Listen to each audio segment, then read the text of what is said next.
Today's top tip. This sign on UK roads indicates which direction of travel has priority at narrow sections of road.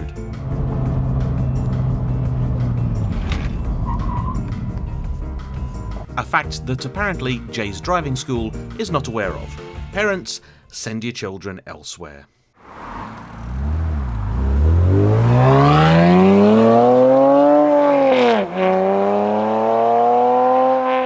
Hello everybody, today I am driving a V6 engined Toyota MR2, a concept so devilishly simple you can't help but wonder why Toyota themselves never did it. After all you do is take everybody's favourite Japanese mid-engined Diet Ferrari, rip out the 4-cylinder they gave it, and insert Toyota's own V6. It's a formula that worked very, very well for Lotus and gave us the likes of the Evora, the Emira and the Exige V6, and yet for some reason Toyota themselves never did it. And there are two schools of thought about that. One of which is that's because the car was already perfect and there was no need to upset the balance of the thing.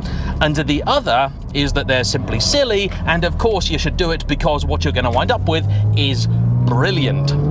Now I'll admit I have always been in the former camp, but I don't want to be the sort of person to damn a car without evidence, and so I am very grateful to channel fan Nick for bringing me his Toyota MR2, which I last drove with a 4-cylinder in, and now it's got this.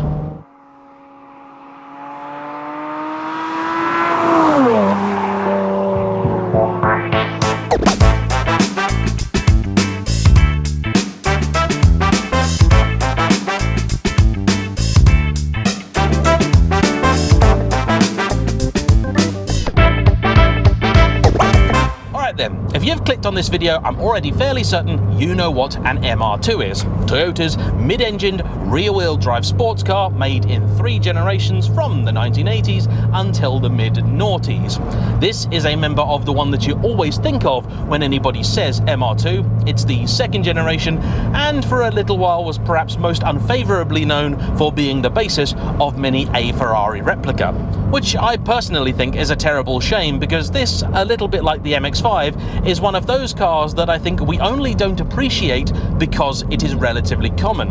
If you actually stop, stare and look at this, you'll realise it is a very, very pretty thing.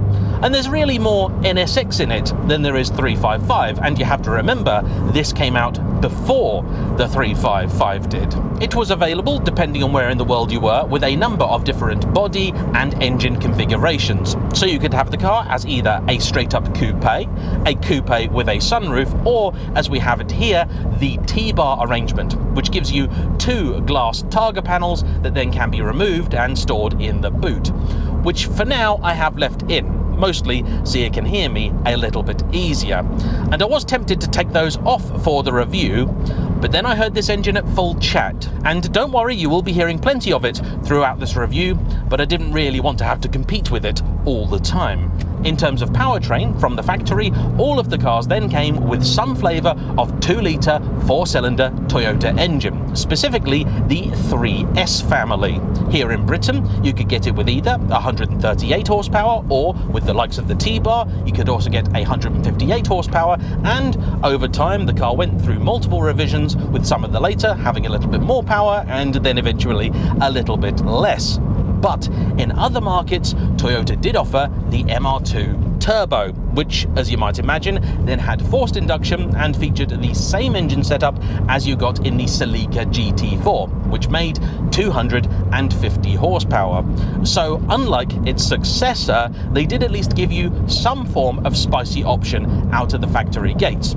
And today, a great many of those turbos have made their way to our shores, with the MR2 itself being a particular darling of the grey import scene during the 1990s, when a very, very favourable exchange rate meant that many cars which you could buy here were simply imported just because they were so much cheaper. And then add on top of that the lure of models that you couldn't get here, well, it was a no-brainer. And unfortunately did bring over a lot of cool vehicles, but also forced a lot of good businesses here to shut. today's car started life as a UK model 1993 T-Bar, which had the 158 horsepower engine, and now it makes almost double its original output. But I do have to mention that this is not the first time I've driven an MR2 with a V6. I in fact did so for the first time years ago, but that was a Mark III, the Porsche Boxster looking one. I've never sampled one of the Mark IIs with one, and I've always been of the opinion that it's maybe a little bit too much power for the car to handle. Yes, everybody's keen to point out that this is effectively the same engine as you'd find in a Lotus Evora, but an Evora was designed from the ground up with a chassis built to take not just that engine, but even more. This, not so much. However, you find yourself on an open road, and even better, with a few nice twisty bits, and I realised very quickly I might have been wrong all along.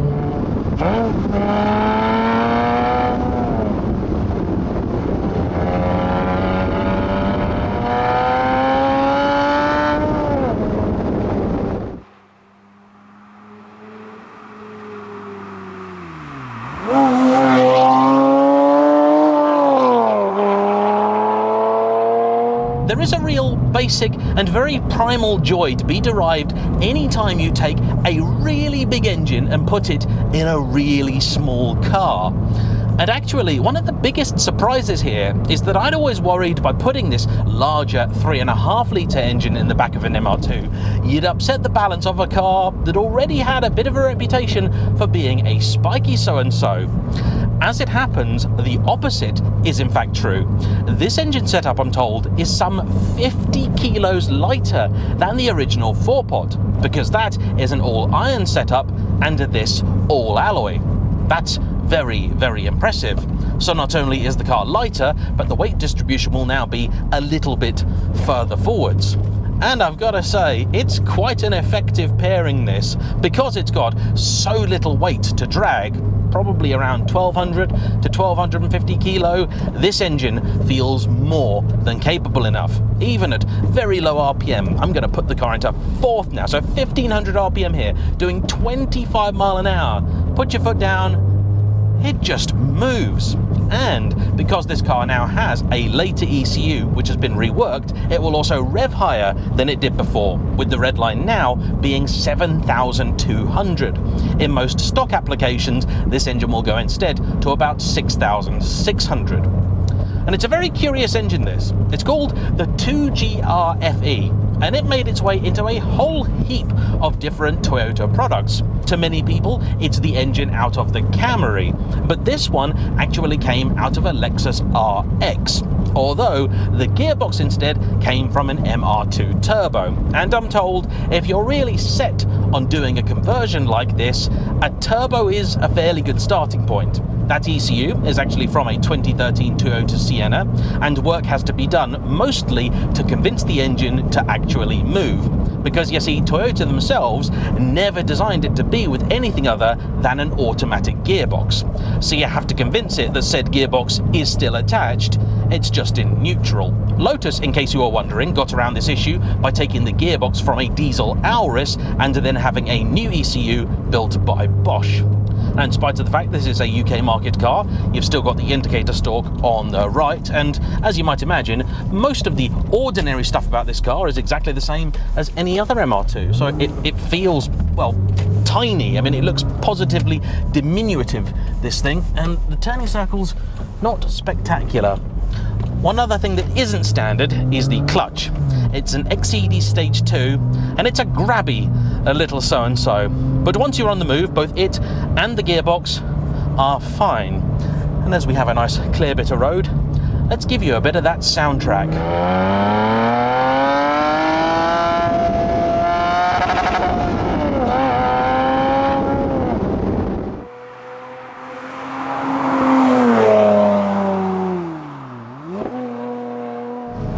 Confident there, I hit the red line well before the 7,000 RPM mark, so maybe the red line is just set higher in certain gears. But either way, honestly, I was mostly doing that just so you could hear it. I could change this thing up at about 4 and still make very, very good progress. And that noise, that is something else, isn't it?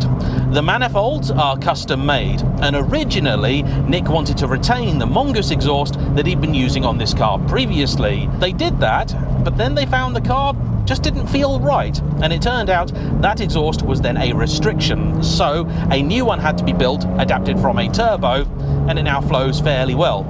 Doesn't make the same noise as an Evora. It's a little smoother. It's a lovely, lovely tone. I just wish that maybe there was a little bit less of it. Mounting exhaust cameras on an MR2 of this age is an absolute mission because there aren't really many flat bits on the car anywhere, and there are nearly none on the back of it. So I've had to put mine on the rear wing. It's a little further away than I would like. But even so, I'm sure you can hear this is a good sounding car. The brakes, surprisingly, are standard, though I'm told these are equivalent to the US turbo setup. On the road, they do fine. The wheels are Enkei PF1s, and the car is wearing a set of Michelin Pilot Sport 4 tyres. And honestly, I feel I can actually lean on the car a lot more than I thought I was going to. The chassis is still a touch unresolved, and that might have something to do with the fact that this car is still sat on the Meister R coilovers that it had when I last drove it, which now are a little older, have a few more miles on them, and are in need of a rebuild. And when they get rebuilt, it's going to be done with different settings that Nick thinks are going to suit this car a little bit better.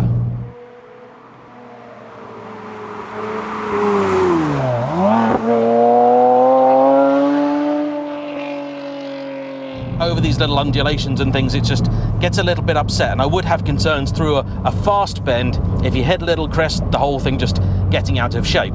As you might imagine, this car does not have, nor ever did, traction control, stability control, or in fact ABS. It does though have power steering, which is handy, and the reason it retains that is because it was electric. Oh, and top tip, by the way, if you do have an old Toyota MR2 and the power steering isn't playing ball, just turn the car off and on about half a dozen times, and apparently that will often persuade the relay to fire into life and unseize itself. There you go, as ever, real consumer advice here at JayEmm on Cars. Now, I know what you're all thinking. Okay, James, this all sounds and looks lovely, but there's one thing you haven't talked about. That's the price. Well, it is at the same time both a lot more and a lot less expensive than you might think. So, to get this conversion done at Rogue here in Britain, to drive in and drive out, it will apparently cost you around £13,000. With, of course, each build being specific, and so some of them coming in at different figures depending on what exactly it is that the owner is going to want to do. And I'm sure some would rather do this sort of work themselves with the off-the-shelf kits that are available, but me, I would always take it to people that know what they are doing. And the conversion work didn't actually even take all that long. It was, I think, about 6 weeks. The most time-consuming part of the build, in fact, turned out to be something that Nick hadn't expected at all, and that was sorting the cosmetics and the structure of the car. Like all good 1990s Japanese cars, MR2s have an appetite for corrosion, and this was no different. It got presented at MOT time and was handed a nice big refusal certificate for some issues on the sills. So Nick sent it away and decided at the same time to also have the paintwork redone. The car was black before and is black now, but where it was, I think, Astral black previously, it is now simply Toyota metallic black. And I actually really like it. He said he didn't want anything that was too glittery and metallic, so I don't really know why he picked this, because it's really, really bright when the sun does finally rear its head. I love it. Reminds me a little bit of Ferrari's Nero Daytona, although where that has a bronze flake to it, this is more neutral, it's more silver. However, Nick did make the fatal mistake of when he dropped it off at his body shop saying, "Oh, yeah, I'm not in too much of a rush, just take your time." And they did. It was there in all just over 18 months. But now the car is back, and he is really enjoying it. In fact, the only thing I'm not really enjoying is just how warm I'm getting. This car never had aircon from the factory, and is currently investigating the possibility of retrofitting a modern electric aircon system. Me though, I think I'd take these panels off as soon as I could. Once that suspension is sorted out, this is going to be quite the car. The steering is beautiful, delicate light, that front end turns in nicely, and sure, I'm always a little wary of it, but today, with conditions good, I'm willing to press this car a lot more than I thought I might. It also is just ludicrously quick, this thing, and you really enjoy just how narrow the thing is. It means that you can pick different lines without even leaving your side of the road. And I think a lot of my issues with MR2s, looking back now, were simply with examples that just hadn't been well maintained. And let's face it, that's a lot of MR2s, isn't it? Not a fan of that clutch. I can't imagine that an engine with this much power would need a clutch like that, but apparently it does. Now, one thing about this engine, the 2GR FE, is that it responds very, very well to tuning. Unusual for a naturally aspirated engine, but maybe Toyota left a bit on the table, or possibly were forced to do so because of various noise and emissions regs. But it's fairly well known in many circles that, though sure, out of the factory gates it makes 280, with the right breathing mods, you can easily get about 320. Lotus themselves only got 350 out of it when they'd stuck a supercharger on it. Apparently you can get even more out of it if you want, but I don't really think this car needs any more. No, this is good. This is plenty. Gearbox is nice. Action is pretty good. Throw is fairly short. Just the 5 ratios in here, but honestly, that is all it needs. And as an added bonus for long journeys, using that later ECU means the car now has cruise control, which it never did. The only issue was finding somewhere to put the stalk. The only thing I would note, when you are working your way through the gears and you're driving it hard, those revs are a little slow to drop. Had exactly the same thing in my Evora, and that means that you don't really want to rush the gearbox. Just take your time, let those revs come down, and you can get it just right. When you're at the top end of things, it holds it a little more. I think that is an emissions thing. Always struggled with that in the Lotus. You get used to it though, and honestly, this is really quite nice. You can even, if you want, heel and toe, or certainly rev match. See, bits of road like this, in many a modern day supercar, you'd be utterly and totally terrified. And right, let's get something out of the way really quickly, shall we? Just because you've stuck a big engine in this, it doesn't really mean that you've changed the car into something else. It's still not a Ferrari, nor was it ever going to be. And it's not even an Evora, but that's fine. It's an MR2 with a V6 in it. And I totally respect it for that. In here, the noise sounds perfectly judged. It's just from out there. It's a lot. When you back off in particular, it gets even louder outside. Oh, I am having a good time in this. It's just always fidgety, but we know that suspension isn't right. And there is just one other teeny weeny little fly in this ointment. I said earlier, the conversion to make one of these is about £13,000. That is true, asterisk at the time of filming. But that is not the cost of getting Nick to this point. If he looks at the total cost he has spent over the years with the car, so including purchasing the car, the suspension modifications, and doing the conversion work, and all of the other stuff he's had to do to get it into good condition, this car owes him about £30,000, which unfortunately is about the money that it would cost to get you into an Evora. Now, he readily admits that the car is, of course, not worth anywhere near that, and so if you do want an MR2 V6, the best thing to do is probably to buy one that's already been done. And even if it is half the car a Lotus is, well, it's half the price. And here's the honest truth. It's not half the car. It's not all of it. Definitely not half, though. I love it. Just make sure you respect it, because I tell you something, if this bites you, I suspect it's going to bite really rather hard. But today, it hasn't, for which I am very grateful, as I am to Nick for bringing it out, and to you for watching. Don't forget to hit the like button, comment down below, subscribe if you haven't already, and I'll see you for the next one. Bye-bye.